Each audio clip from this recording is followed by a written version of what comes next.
Hi guys, welcome back to my YouTube channel commerce classes. ഇന്നത്തെ ക്ലാസ്സിൽ നമ്മൾ discuss ചെയ്യുന്നത് management theory and organisational behaviour എന്ന സബ്ജക്റ്റിലെ സെക്കൻഡ് ചാപ്റ്റർ ആയിട്ടുള്ള ഓർഗനൈസേഷണൽ ബിഹേവിയർ ആണ്. അതിൽ നമുക്ക് ആദ്യം ഓർഗനൈസേഷണൽ ബിഹേവിയർ എന്താണെന്ന് നോക്കാം. OB is a process of describing, understanding, predicting, controlling and changing employee behavior to increase the overall productivity of an organization. ഒരു വർക്ക് പ്ലേസിലെ ഹ്യൂമൻ ബിഹേവിയറിനെ പറ്റി പഠിക്കുന്നതിനെയാണ് ഓർഗനൈസേഷണൽ ബിഹേവിയർ എന്ന് പറയുക. നമുക്കറിയാം, ഒരു ഓർഗനൈസേഷൻ എന്ന് പറഞ്ഞാൽ വെറും ഒരു സ്ട്രക്ചർ മാത്രമാണ്. ഒരു ഓർഗനൈസേഷൻ മുന്നോട്ട് പ്രവർത്തിക്കണമെങ്കിൽ അല്ലെങ്കിൽ ഒരു ഓർഗനൈസേഷൻ എന്തെങ്കിലും ആവണമെങ്കിൽ അവിടെ ഒരു മാൻ പവർ അല്ലെങ്കിൽ ഒരു ഹ്യൂമൻ ബീയിങ്ങിൻ്റെ ഒരു വർക്ക് അവിടെ ഇമ്പോർട്ടൻ്റ് ആണ്. അത്തരത്തിൽ ആ കമ്പനിക്ക് വേണ്ടി ജോലി ചെയ്യുന്ന ഹ്യൂമൻ ബിഹേവിയർ അല്ലെങ്കിൽ ഹ്യൂമൻസിനെ പറ്റി പഠിക്കുന്നതിനെയാണ് ഓർഗനൈസേഷണൽ ബിഹേവിയറൽ സ്റ്റഡി എന്ന് പറയുന്നത്, അല്ലെങ്കിൽ ഓർഗനൈസേഷണൽ ബിഹേവിയർ എന്ന് പറയുന്നത്. ഈ ഓർഗനൈസേഷണൽ ബിഹേവിയറിനെ ബേസ് ചെയ്തിട്ടാണ് ഒരു കമ്പനീൻ്റെ സക്സസും അല്ലെങ്കിൽ ഒരു കമ്പനീൻ്റെ എഫിഷ്യൻസിയും ഒക്കെ ഓർഗനൈസേഷണൽ ബിഹേവിയറിനെ ഡിപ്പെൻഡ് ചെയ്തിട്ടാണ് എന്നുള്ളത് വളരെ ഇമ്പോർട്ടൻ്റ് ആയിട്ടുള്ള പോയിൻ്റാണ്. നമുക്കറിയാം, ഒരു ഓർഗനൈസേഷനിലെ ആളുകളുടെ ഹ്യൂമൻ ബിഹേവിയർ അണ്ടർസ്റ്റാൻഡ് ചെയ്യുക, അത് മുൻകൂട്ടി പ്രെഡിക്റ്റ് ചെയ്യുക, കൺട്രോൾ ചെയ്യുക തുടങ്ങിയ മെക്കാനിസമാണ് ഓർഗനൈസേഷണൽ ബിഹേവിയർ എന്നതുകൊണ്ട് നമ്മൾ ഉദ്ദേശിക്കുന്നത്. ഈ ചാപ്റ്ററിലെ ഇമ്പോർട്ടൻ്റ് ആയിട്ടുള്ള ഏരിയാസ് മാത്രമാണ് നമ്മൾ കവർ ചെയ്യുന്നത്. നിങ്ങൾക്കറിയാം, ഇതൊരു റിവിഷൻ വീഡിയോ ആണ്. എക്സാം പോയിൻ്റ് ഓഫ് വ്യൂവിൽ ഓരോ ചാപ്റ്ററും നമുക്ക് എങ്ങനെ പെട്ടെന്ന് കവർ ചെയ്ത് പോകാമെന്നുള്ളതാണ് നമ്മൾ പറയുന്നത്. ഇപ്പോൾ നമ്മൾ ഓർഗനൈസേഷണൽ ബിഹേവിയർ എന്താണെന്ന് നിങ്ങൾക്ക് പറഞ്ഞു തന്നു. ഒരു സ്റ്റഡിയാണ് ഓർഗനൈസേഷനിലെ ഇൻഡിവിജ്വൽസിൻ്റെ അല്ലെങ്കിൽ ഗ്രൂപ്പ്സ് ഓഫ് പീപ്പിൾസിൻ്റെ ബിഹേവിയറിനെ പറ്റിയിട്ട് സ്റ്റഡി നടത്തുകയാണ്. ഇങ്ങനെ സ്റ്റഡി നടത്തുന്നത് എന്തിനൊക്കെ വേണ്ടിയിട്ടാണ്? ഒരു സ്ഥാപനത്തിലെ ആളുകളുടെ സ്വഭാവം, അവരുടെ ബിഹേവിയർ തുടങ്ങിയ കാര്യങ്ങൾ വ്യക്തമായിട്ട് അറിഞ്ഞാൽ മാത്രമേ ഒരു ഓർഗനൈസേഷന് അവരുടെ പ്ലാൻസും സ്ട്രാറ്റജീസും ഒക്കെ ഫോം ചെയ്യാനും അവരുടെ ഒബ്ജക്റ്റീവ്സ് ഈസി ആയിട്ട് അച്ചീവ് ചെയ്യാനും പറ്റുള്ളൂ. കാരണം എന്താ, ഒരു ഓർഗനൈസേഷനിലെ എംപ്ലോയീസിനെ നമ്മൾ മനസ്സിലാക്കി കഴിഞ്ഞ് അവരെ നല്ല രീതിയിൽ കോർഡിനേറ്റ് ചെയ്ത് അവർ തമ്മിലുള്ള റിലേഷൻഷിപ്പ് ഇമ്പ്രൂവ് ചെയ്താൽ മാത്രമേ ഒരു സ്ഥാപനത്തിന് അവരുടെ ഗോൾസ് ഈസി ആയിട്ട് അച്ചീവ് ചെയ്യാനും അവരുടെ എഫിഷ്യൻസി ഇൻക്രീസ് ചെയ്യാനും പറ്റും. ഇതാണ് ഇതിനകത്ത് ഒരു ഫസ്റ്റത്തെ ഏരിയ എന്ന് പറയുന്നത്. ഓർഗനൈസേഷണൽ ബിഹേവിയർ എന്താണെന്നുള്ളത്, അതിൻ്റെ മീനിങ് ഒക്കെ ഞാനിപ്പം പറഞ്ഞു കഴിഞ്ഞു. പിന്നെ കോൺട്രിബ്യൂട്ടിങ് ഡിസിപ്ലിൻ ടു ഒബിയിലേക്ക് കോൺട്രിബ്യൂട്ട് ചെയ്തിട്ടുള്ള ഡിസിപ്ലിൻസ് ആണ് നെക്സ്റ്റ് ഏരിയ എന്ന് പറയുന്നത്. അതിനകത്ത് ഫസ്റ്റ് വൺ എന്ന് പറയുന്നത് സൈക്കോളജിയാണ്. അതായത് ഹ്യൂമൻ ബിഹേവിയറിനെ പറ്റിയിട്ടുള്ള ഡീപ്പായിട്ടുള്ള പഠനമാണ് സൈക്കോളജി എന്ന് പറയുന്നത്. ഓർഗനൈസേഷണൽ ബിഹേവിയർ എന്ന് പറഞ്ഞാലും സിമിലർലി ഹ്യൂമൻ ബിഹേവിയറിനെ പറ്റിയിട്ട് തന്നെയാണ് പഠിക്കുന്നത്. So psychology motivation, personality training, development theories, individual decision making, leadership, job satisfaction തുടങ്ങിയ ഒരുപാട് തിയറീസ് ഒക്കെ ഇതിനു വേണ്ടി കോൺട്രിബ്യൂട്ട് ചെയ്തിട്ടുണ്ട്. പിന്നെ സോഷ്യോളജിയാണ്. നമുക്കറിയാം, സോഷ്യോളജി പറഞ്ഞാൽ നമ്മളിതിനെ ഈ ഒരു ഓർഗനൈസേഷണൽ ബിഹേവിയറിൽ നമ്മൾ പഠിക്കുന്നത് ഹ്യൂമൻ ബീയിങ്സിനെ പറ്റിയിട്ടാണ്. അതായത് ഒരു സോഷ്യൽ ആനിമലാണ് ഹ്യൂമൻ ബീയിങ്ങിനെ പറ്റിയിട്ടാണ് പഠിക്കുന്നത്. ഈ ഒരു ഓർഗനൈസേഷണൽ ബിഹേവിയറിൽ ഇതും ഇമ്പോർട്ടൻ്റ് ആണ്. അതായത് ഒരു ഗ്രൂപ്പ് ബിഹേവിയർ മനസ്സിലാക്കാനും സോഷ്യോളജി ഹെൽപ്പ് ചെയ്യുന്നുണ്ട്. പിന്നെ സോഷ്യൽ സൈക്കോളജിയാണ്. സൈക്കോളജി എന്ന് പറഞ്ഞാൽ ബ്ലെൻഡിങ് ആണ്. സൈക്കോളജി കോൺസെപ്റ്റ്സിൻ്റെയും സോഷ്യോളജി കോൺസെപ്റ്റിൻ്റെയും ബ്ലെൻഡിങ് ആണ്. അതായത് ഒറ്റയ്ക്ക് വർക്ക് ചെയ്യുന്നതും ഗ്രൂപ്പായിട്ട് ആളുകൾ വർക്ക് ചെയ്യുന്നതും തമ്മിൽ ഡിഫറൻസ് ഉണ്ട്. ഇങ്ങനെ ഗ്രൂപ്പായിട്ട് വർക്ക് ചെയ്യുന്ന ഒരു സ്റ്റഡി, അതിനെപ്പറ്റി സ്റ്റഡി ചെയ്യുക. സോഷ്യൽ സൈക്കോളജിയിൽ നിന്ന് കുറച്ച് തിയറീസ് കോൺട്രിബ്യൂട്ട് ചെയ്തിട്ടുണ്ട്. Measuring, understanding, changing attitudes, communication patterns ഒക്കെയാണ് അത്. പിന്നെ ആന്ത്രോപോളജി എന്ന് പറഞ്ഞാൽ എന്താ പറയുക, ആന്ത്രോപോളജി എന്ന് പറഞ്ഞാൽ സയൻസ് ഓഫ് മാൻ ആണ്, ഹ്യൂമൻ കൈൻഡിൻ്റെ സയൻസ് ആണ്. അതിൻ്റെ അകത്ത് നിന്ന് കോൺട്രിബ്യൂഷൻസ് ഉണ്ട്.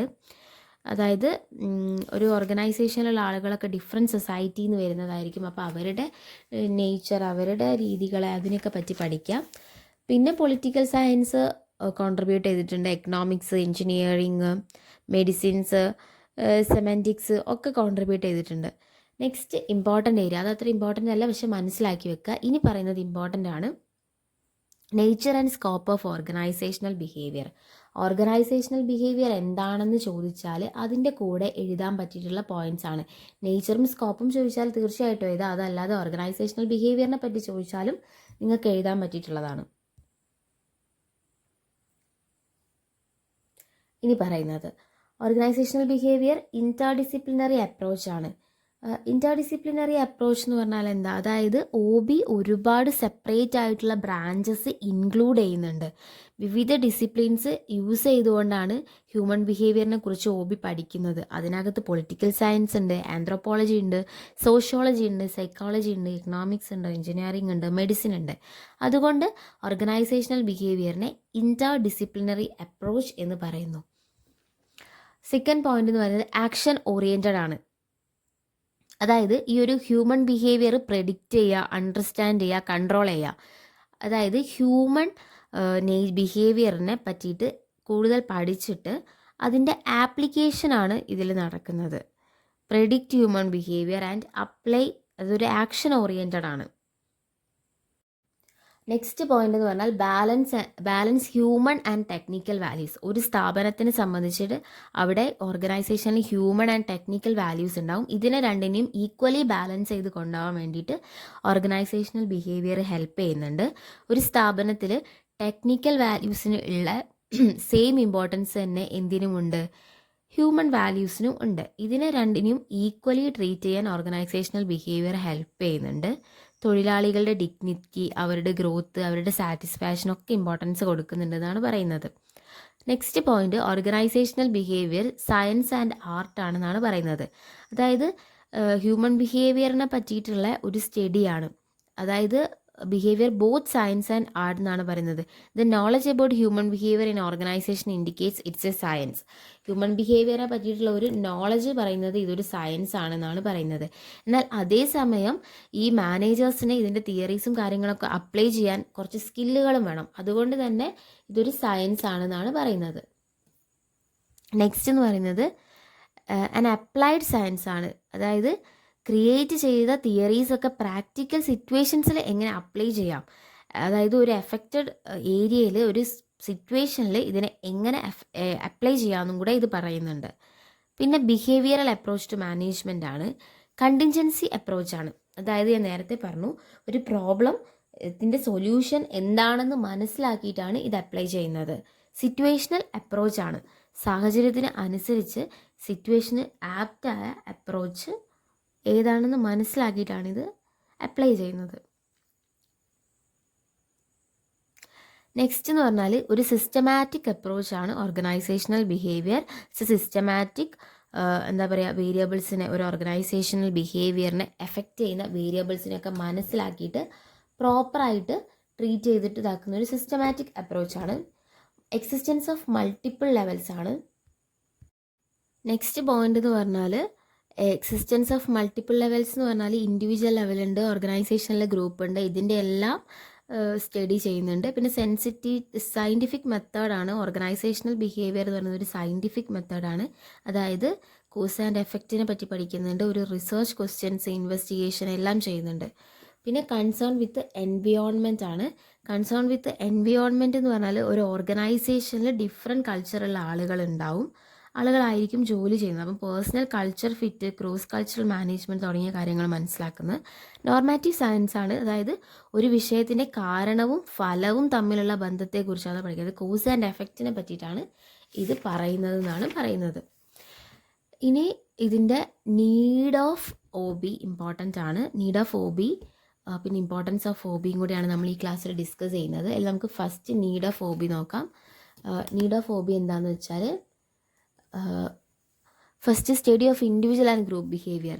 ഓർഗനൈസേഷണൽ ബിഹേവിയർ ഒരു ഇൻഡിവിജ്വലിൻ്റെയും അല്ലെങ്കിൽ ഒരു ഇൻഡിവിജ്വലിൻ്റെ ബിഹേവിയറിനെ സ്വാധീനിക്കുന്ന ഘടകങ്ങളും അതോടൊപ്പം ഒരു ഗ്രൂപ്പിൻ്റെ ബിഹേവിയറിനെ സ്വാധീനിക്കുന്ന ഘടകങ്ങളെ പറ്റിയിട്ടും പഠിക്കുന്നുണ്ട്. Organisational behaviour. Achievement of organisational goals. ഒരു ഓർഗനൈസേഷനിലെ എംപ്ലോയീസിൻ്റെ സ്വഭാവത്തെ പറ്റി പഠിക്കുന്നത് അവിടുത്തെ ഗോൾസിനെ ഈസിലി അച്ചീവ് ചെയ്യാൻ വേണ്ടി ഹെൽപ്പ് ചെയ്യുന്നു. കാരണം എംപ്ലോയീസ് എന്താണെന്നും മനസ്സിലാക്കിയാൽ മാത്രമേ മാനേജേഴ്സിന് പ്രോപ്പറായിട്ടുള്ള മോട്ടിവേഷൻസും ഗോൾസ് അച്ചീവ് ചെയ്യാൻ വേണ്ടിയിട്ടുള്ള കാര്യങ്ങളും ചെയ്യാൻ പറ്റൂ. ഇത് മനസ്സിലാക്കി കഴിഞ്ഞാൽ അവർക്ക് വേണ്ട രീതിയിലുള്ള കാര്യങ്ങൾ എംപ്ലോയീസിന് കൊടുക്കാം. അപ്പോൾ ഓർഗനൈസേഷൻ്റെ ഗോൾസ് ഈസി ആയിട്ട് അച്ചീവ് ചെയ്യാൻ പറ്റും. Understand the behaviour factors. അതായത് ഒരാളെ സ്വഭാവത്തിനെ സ്വാധീനിക്കുന്ന ഫാക്ടറുകൾ എന്താണെന്ന് അണ്ടർസ്റ്റാൻഡ് ചെയ്യാൻ വേണ്ടിയിട്ട് ഓർഗനൈസേഷണൽ ബിഹേവിയർ ഹെൽപ്പ് ചെയ്യുന്നു.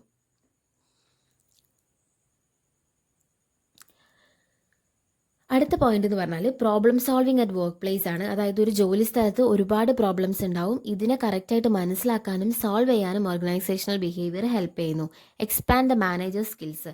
ഓർഗനൈസേഷണൽ തിയറീസ് ഒക്കെ മാനേജേഴ്സിൻ്റെ സ്കിൽസ് ഇമ്പ്രൂവ് ചെയ്യാൻ ഒരുപാട് ഹെൽപ്പ് ചെയ്യുന്നുണ്ട്. തിയറീസ് ഒക്കെ കറക്റ്റായിട്ട് അറിയുന്ന ഒരു മാനേജർക്ക് എംപ്ലോയി എന്താണെന്നും എംപ്ലോയിൻ്റെ സ്വഭാവം എന്താണെന്നും അയാളുടെ ആറ്റിറ്റ്യൂഡ് എന്താണെന്നും മനസ്സിലാക്കാനും അയാൾക്ക് വേണ്ട രീതിയിൽ സ്ട്രാറ്റജീസും പ്ലാൻസും ചെയ്തു കൊടുക്കാനൊക്കെ പറ്റും. നെക്സ്റ്റ് എന്ന് പറയുന്നത് ഇൻക്രീസ് എഫിഷ്യൻസിയാണ്. നെക്സ്റ്റ് പോയിന്റ് എന്ന് പറയുന്നത് ഇൻക്രീസ് എഫിഷ്യൻസിയാണ്. അതായത് ഓർഗനൈസേഷണൽ ബിഹേവിയർ ഒരു സ്ഥാപനത്തിൻ്റെ എഫിഷ്യൻസിനെ ഇൻക്രീസ് ചെയ്യാൻ വേണ്ടി ഹെൽപ്പ് ചെയ്യുന്നു. അതുവഴി അവിടുത്തെ ഗോൾസ് അച്ചീവ് ചെയ്യുന്നു. അതായത് ഓർഗനൈസേഷണൽ ബിഹേവിയർ മാനേജേഴ്സിൻ്റെ എഫിഷ്യൻസിയും അറ്റ് ദ സെയിം ടൈം എംപ്ലോയീസിൻ്റെ എഫിഷ്യൻസിയും മാനേജ്മെൻറ്റിൻ്റെ എഫിഷ്യൻസിയും ഒക്കെ ഇൻക്രീസ് ചെയ്യുന്നുണ്ട്. പിന്നെ നെക്സ്റ്റ് പറയാനുള്ളത് organisational behaviour is for everyone. Organisational behaviour എല്ലാവർക്കും ആവശ്യമുള്ളൊരു കാര്യമാണ്. അതായത് എല്ലാ ഫീൽഡിലും ഓർഗനൈസേഷണൽ ബിഹേവിയർ വേണം. ഫിനാൻഷ്യൽ അനലിസ്റ്റ് ആണെങ്കിലും ജിയോളജിസ്റ്റ് ആണെങ്കിലും കസ്റ്റമർ സർവീസ് റെപ്രസെൻറ്റേറ്റീവ് ആണെങ്കിലും everyone need organisational behaviour. അത് അവരുടെ വർക്കിനെ സ്മൂത്താക്കാനും കൂടുതൽ എഫക്റ്റീവ് ആക്കാനും വേണ്ടി ഹെൽപ്പ് ചെയ്യുന്നു. എൻഹാൻസ് ഫിനാൻഷ്യൽ ഹെൽത്ത് ഓഫ് ഒരു ഓർഗനൈസേഷൻ. ഒരു ഓർഗനൈസേഷൻ്റെ ഫിനാൻഷ്യൽ ഹെൽത്ത് ഇൻക്രീസ് ചെയ്യാൻ വളരെ ഇമ്പോർട്ടൻ്റ് ആയിട്ടുള്ള ഒരു കാര്യമാണ് OB. കാരണം അവരുടെ എംപ്ലോയീസിൻ്റെ മാക്സിമം പെർഫോമൻസ് അച്ചീവ് ചെയ്യാൻ വേണ്ടി OB ഹെൽപ്പ് ചെയ്യുന്നു. ഇത് ഓർഗനൈസേഷനെ കൂടുതൽ ഫിനാൻഷ്യൽ ഗ്രോത്ത് ഉണ്ടാക്കാൻ വേണ്ടി ഹെൽപ്പ് ചെയ്യുന്നു. ഇനി നമുക്ക് ഇതിനകത്ത് നോക്കാനുള്ളത് ടെക്സ്റ്റിൽ ഇല്ലാത്തൊരു കാര്യമാണ്. ചിലപ്പം ചോദിക്കാൻ ചാൻസ് ഉണ്ട്, അല്ലെങ്കിൽ നിങ്ങൾ മനസ്സിലാക്കി വെച്ചാൽ നിങ്ങൾക്ക് എവിടെയെങ്കിലും യൂസ്ഫുൾ ആവും. ഇമ്പോർട്ടൻസ് ഓഫ് OB ആണ്. ഇമ്പോർട്ടൻസ് ഓഫ് OB പറയും ഫസ്റ്റ് വൺ സ്കിൽ ഇമ്പ്രൂവ്മെൻ്റ് ആണ്. അതായത് അവിടെയുള്ള മാനേജേഴ്സിൻ്റെ ആണെങ്കിലും എംപ്ലോയീസിൻ്റെ ആണെങ്കിലും സ്കിൽസ് ഇമ്പ്രൂവ് ചെയ്യാൻ വേണ്ടി ഹെൽപ്പ് ചെയ്യുന്നു. സെക്കൻഡ് എംപ്ലോയി മോട്ടിവേഷൻ ആണ്. അതായത് എംപ്ലോയീസിന് ഈ ഒരു സ്ഥാപനത്തിനെ സംബന്ധിച്ച് ഇമ്പോർട്ടൻ്റ് ആണ്. ഹ്യൂമൻ റിലേഷൻഷിപ്സും ഇമ്പോർട്ടൻ്റ് ആണ്. അപ്പോൾ എംപ്ലോയീസിനെ മോട്ടിവേറ്റ് ചെയ്താലേ കമ്പനിക്ക് അവരുടെ ഒബ്ജക്റ്റീവ്സ് അച്ചീവ് ചെയ്യാൻ പറ്റുള്ളൂ. സോ അതിന് വേണ്ടിയിട്ട് ഓർഗനൈസേഷണൽ ബിഹേവിയർ ഹെൽപ്പ് ചെയ്യുന്നുണ്ട്. പിന്നെ നേച്ചർ ഓഫ് എംപ്ലോയീസ്, എന്താണ് എംപ്ലോയീൻ്റെ നേച്ചർ സ്റ്റഡി ചെയ്യാൻ ഇത് ഹെൽപ്പ് ചെയ്യുന്നു. എംപ്ലോയീസ് ഒരു സ്ഥാപനത്തിൽ നിന്നിട്ട് എന്താണ് പ്രതീക്ഷിക്കുന്നത്, അവരുടെ നേച്ചർ എന്താണ് തുടങ്ങിയ കാര്യങ്ങൾ കൃത്യമായിട്ട് മനസ്സിലാക്കാൻ വേണ്ടി ഇത് സഹായിക്കുന്നു. ആൻറ്റിസിപ്പേറ്റിംഗ് ഓർഗനൈസേഷണൽ ഇവൻറ്റ്സ്, അതായത് ഓർഗനൈസേഷനിൽ ഇനി വരാൻ പോകുന്ന പ്രശ്നങ്ങൾ മുൻകൂട്ടി മനസ്സിലാക്കാൻ വേണ്ടി OB ഹെൽപ്പ് ചെയ്യുന്നു. വരാൻ പോകുന്ന പ്രശ്നങ്ങൾ ഇങ്ങനെ മുൻകൂട്ടി മനസ്സിലാക്കിയാൽ അതിന് വേണ്ട സൊല്യൂഷൻസ് എടുക്കാൻ മാനേജേഴ്സിന് പറ്റും. നെക്സ്റ്റ് എന്ന് പറയുന്നത് എഫിഷ്യൻസി ആൻഡ് എഫക്റ്റീവ്നെസ്. അതായത് ആളുകളുടെ സ്കില്ല് വ്യക്തമായി മനസ്സിലാക്കാനും അവർക്ക് ട്രെയിനിങ്ങും ഡെവലപ്മെൻറ്റ് പ്രോഗ്രാമും ഒക്കെ പ്രൊവൈഡ് ചെയ്യുന്നത് ഒരു സ്ഥാപനത്തിൻ്റെയും ആളുകളുടെയും എഫിഷ്യൻസി ഇൻക്രീസ് ചെയ്യാൻ വേണ്ടി ഹെൽപ്പ് ചെയ്യുന്നു. പിന്നെ ബെറ്റർ എൻവയോൺമെൻറ്റ് ഓഫ് ഓർഗനൈസേഷനാണ്. അതായത് ഒരു നല്ല വർക്ക് പ്ലേസ് തീർച്ചയായിട്ടും ഒരു ഓർഗനൈസേഷൻ്റെ അച്ചീവ്മെൻറ്റിന് വളരെ വലിയ സ്വാധീനം വഹിക്കുന്ന ഒരു കാര്യമാണ്. അപ്പോൾ നല്ലൊരു വർക്ക് പ്ലേസ് ക്രിയേറ്റ് ചെയ്യാൻ OB ഹെൽപ്പ് ചെയ്യുന്നു. കാരണം എംപ്ലോയീസിന് ആവശ്യമുള്ളത് എന്താണെന്ന് മനസ്സിലാക്കാൻ OBക്ക് പറ്റും. അതുവഴി നല്ലൊരു ബെറ്റർ എൻവയോൺമെൻറ്റ് ക്രിയേറ്റ് ചെയ്യാനും പറ്റുന്നു. ഇത്രയാണ് നമ്മൾ ഈ ഒരു പാർട്ടിൽ ചെയ്യുന്നത്. ബാക്കി നമ്മൾ നെക്സ്റ്റ് വീഡിയോ ആയിട്ട് ചെയ്യും. ഇമ്പോർട്ടൻ്റ് ആണ്. ഇനി ഒരു കുറച്ച് കാര്യങ്ങളും കൂടി പറയാനുള്ളൂ. അത് നമ്മൾ നെക്സ്റ്റ് പാർട്ടിൽ പറയും.